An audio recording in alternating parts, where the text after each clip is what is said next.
다 함께 찬양하겠습니다.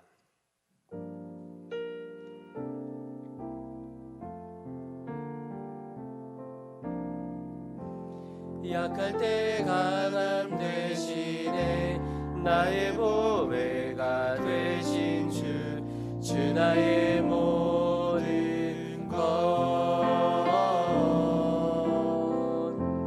주 안에 있는 보물을 나는 포기할 수 없네. 주 나의 모든 것, 예수 어린 양 존귀한 이름, 예수 어린 양 존귀한 이름, 십자가 죄 사하셨네. 주님의 이름 찬양해. 주 나의 모든 것, 쓰러진 나를 세우고 나의 빈잔을 채우네. 주 나의 모든 것, 예수 어린 양 존귀한 이름,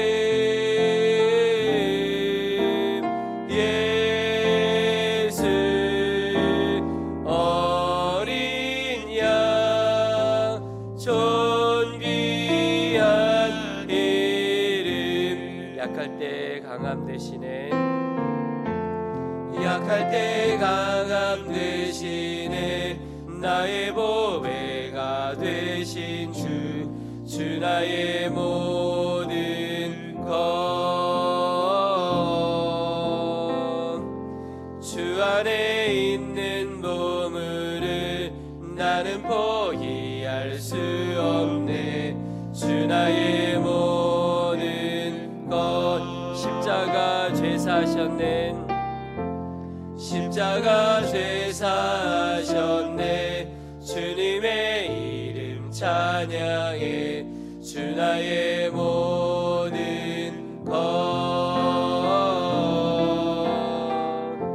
쓰러진 나를 세우고 나의 빈잔을 채우네. 주 나의 모든 것, 예수 어린 양 존귀한 이름,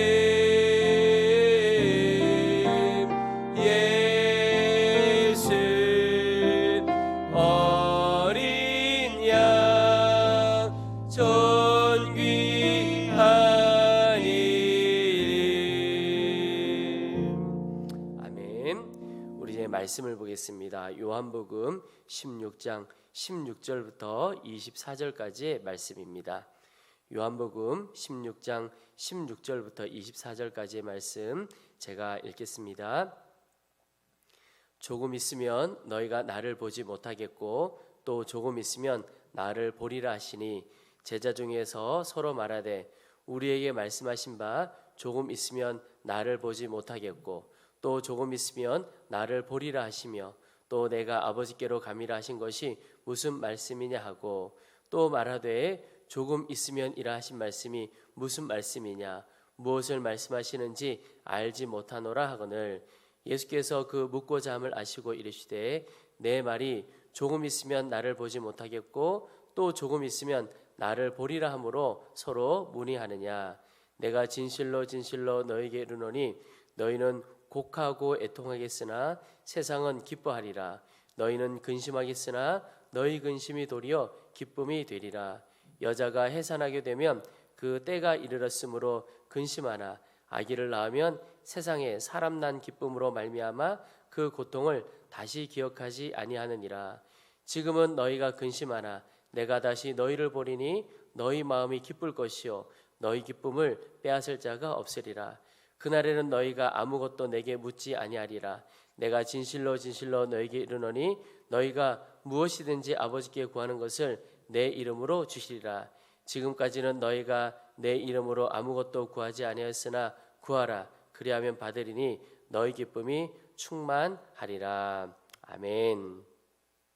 제가 저희 교회 와서 말씀을 전하신 여러 강사님들을 만났는데 그 중에 한 강사분 장로님이셨는데요. 그 장로님을 만나고 나서 마음에 큰 도전이 되고 아주 인상 깊게 남았던 분이 계십니다. 그분을 만나고 제가 참 도전을 받고 인상 깊었던 것은 예수를 믿으면 정말 이렇게 되는 것이구나. 정말 예수 믿는 사람은 이렇게 되는 건데 라고 하는 생각을 갖게 되었기 때문에 그렇습니다. 그분을 만나고 이야기를 나누는 중에 그분 얼굴에 기쁨이 너무너무 가득한 겁니다. 또 말씀을 나누어 주시는데 우리가 말씀을 들어보면 알지요. 말씀을 듣는데 그 영혼에 기쁨이 가득하고 흘러넘치는 것을 깨닫게 되었습니다. 그것 보면서 예수 믿으면 다른 어떤 것보다도 그 영혼에 그 삶에 기쁨이 넘치는구나 하는 것을 깨닫게 되었습니다. 오늘 말씀에 보면 제자들이 예수님의 말씀을 듣고 근심합니다. 예수님께서 말씀하시기를 제자들을 이제 떠나게 되고 또 예수님을 보지 못하게 될 것이다 라고 말씀하셨기 때문에 그렇습니다.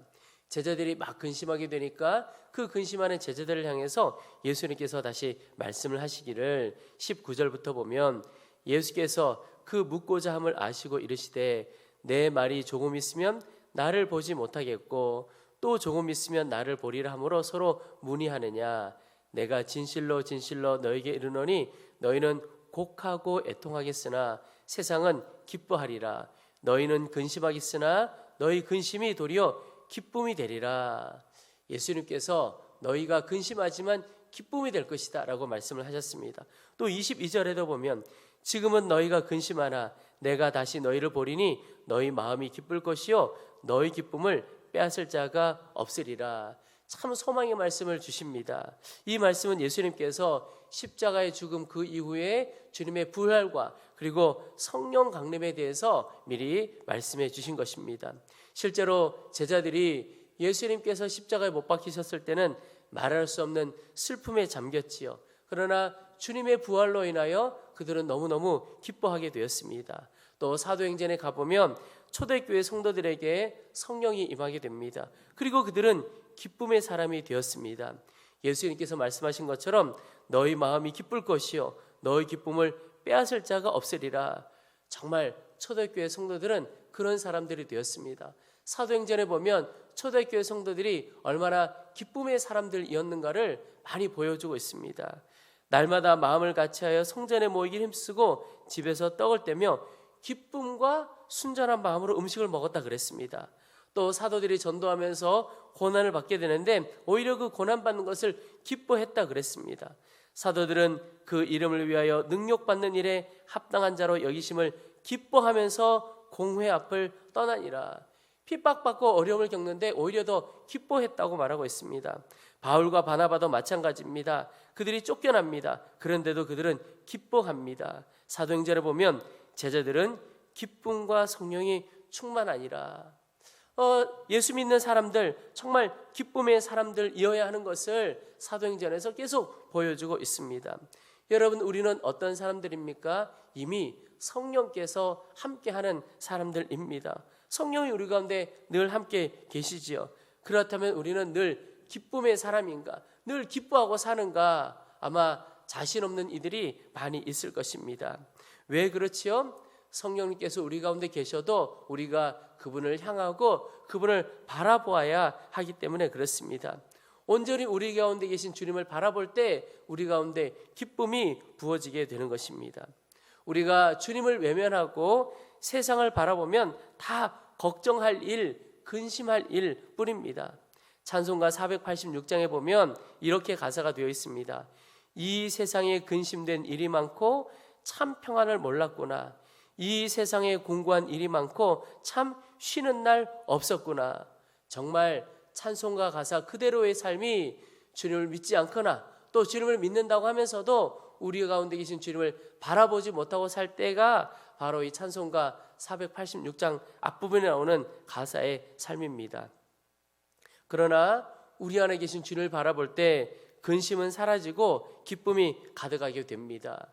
기쁨은 성령의 열매입니다. 그 말은 기쁨은 우리가 우리 안에 계신 성령님을 계속 바라보게 될 때 누리게 되는 선물이라는 뜻입니다.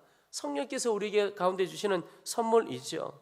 항상 기뻐하라라고 하는 말씀이 있습니다. 아마 많은 분들이 도무지 지킬 수 없는 말씀 같다 그렇게 여길 것입니다. 그러나 사실 이 말씀은 항상 기뻐하라, 이 말씀은 항상 주님을 바라보라, 그러면 기뻐하게 될 것이다 라고 하는 말과 똑같습니다. 기쁨의 근원이 바로 주님이시기 때문에 그렇습니다.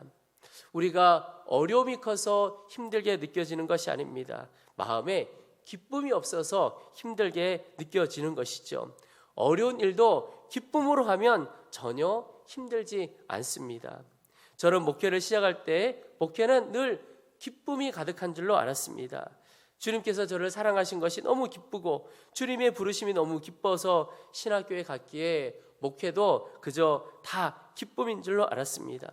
그런데 목회를 해가면 해갈수록 이 목회 현장을 경험하면 경험할수록 하루하루가 어려움이고 하루하루가 위기인 것을 느낍니다. 목회는 그 자체가 큰 짐이고 어려움 같습니다. 그래서 더욱 깨닫게 되는 것이 있다면 주님을 바라보지 않으면 기쁨으로 감당할 수 없는 것이 목회고 또 목회가 절대 기쁨이 될 수 없구나. 주님 바라보지 않으면 그렇게 된다는 것이죠. 요즘도 더욱 그렇습니다. 교회가 모여서 예배 드릴 수 없다. 성도들이 모여서 예배할 수 없고 성도들이 모여서 기도할 수 없다. 이건 정말 너무나 큰 위기라고 생각됩니다. 걱정하고 근심할 것뿐입니다. 도대체 이 일이 언제까지 계속되어질까 걱정 근심할 것뿐이지요. 근데 주님을 바라보게 됩니다. 주님을 바라보면서 제 마음에 이 일을 통해서도 주님께서 하실 일이 있구나 하는 기대가 일어나기 시작했습니다. 드러날 것 밝히 드러내시고 또 죄도 드러낼 뿐만 아니라 우리의 믿음의 실상도 알게 하시는 겁니다. 또 앞으로 있을 환난 박해 미리 준비하기도 하시고 그렇게 주님을 바라보게 되니까 걱정과 염려 사라지기 시작하고 오히려 주님이 기대가 되어집니다. 다윗은 늘 하나님 앞에 기뻐했던 사람인데 그가 그런 고백을 합니다. 여호와를 항상 자신 앞에 모시고 있어서 그의 마음이 기쁘고 영도 즐겁고 육체도 안전히 산다고 그는 시편에서 고백을 하고 있습니다. 여러분, 늘 주님을 바라보는 사람은 고난 중에도 기뻐할 수가 있게 됩니다. 어려움 다 이겨내게 되는 거죠. 두 아들을 공산당의 손에 잃었던 손혜원 목사님, 두 아들 장례 때 10가지 감사를 하셨습니다. 너무나 유명한 감사죠. 그런데 그 감사 제목 9번째가 이렇습니다. 이 같은 역경 속에서 8가지 진리와 하나님의 은혜를 생각하며 깊이 기뻐할 수 있는 마음을 주신 것을 감사합니다. 여러분, 두 아들을 잃었는데 어떻게 그 상황이 기뻐할 수가 있겠습니까? 감사가 되겠습니까? 그런데 주의 은혜, 주님을 바라보게 되니까 기쁨이 부어지게 되더라. 손혜원 목사님 정말 주님을 바라보며 살았던 분이시죠. 우리 안에 계신 성령님께서 오늘 우리로 하여금 기쁨의 길로 가게 하십니다. 20절에 너희 근심이 도리어 기쁨이 되리라. 너희 기쁨을 빼앗을 자가 없으리라. 이 말씀이 오늘 기도하는 우리 모두에게 임하는 역사 있기를 소망합니다. 오늘 어떤 형편에 있든지 기쁨의 근원 되시는 주님을 바라보시기 바랍니다. 우리 주님께서 근심을 기쁨으로 바꾸어 주시고 절망을 소망으로 바꾸어 주실 것입니다. 오늘 말씀을 묵상하다 보면 또 하나 주께서 주시는 기쁨이 있는데 그것은 바로 기도 응답의 기쁨입니다. 24절에 보면 지금까지는 너희가 내 이름으로 아무것도 구하지 아니하였으나 구하라 그리하면 받으리니 너희 기쁨이 충만하리라. 이 말씀을 그냥 읽으면 기도하면 하나님께서 응답해 주시고 그러면 우리 가운데 기쁨이 너무너무 넘쳐날 것이다. 너무 소망이 되고 은혜가 되는 말씀입니다. 그런데 저는 이 말씀을 묵상하다가 한 구절이 마음에 강하게 다가왔습니다. 그것은 바로 지금까지는 너희가 내 이름으로 아무것도 구하지 아니하였으나, 이 구절에 제 마음을 두드려 갑니다. 그 말은 주님은 보시기에 구하지 않았다는 겁니다. 우리는 하나님 앞에 기도했고 우리는 하나님 앞에 구했는데 하나님 보시기에 너희는 아직까지 구하지 않은 거야, 그렇게 할 수도 있다는 겁니다.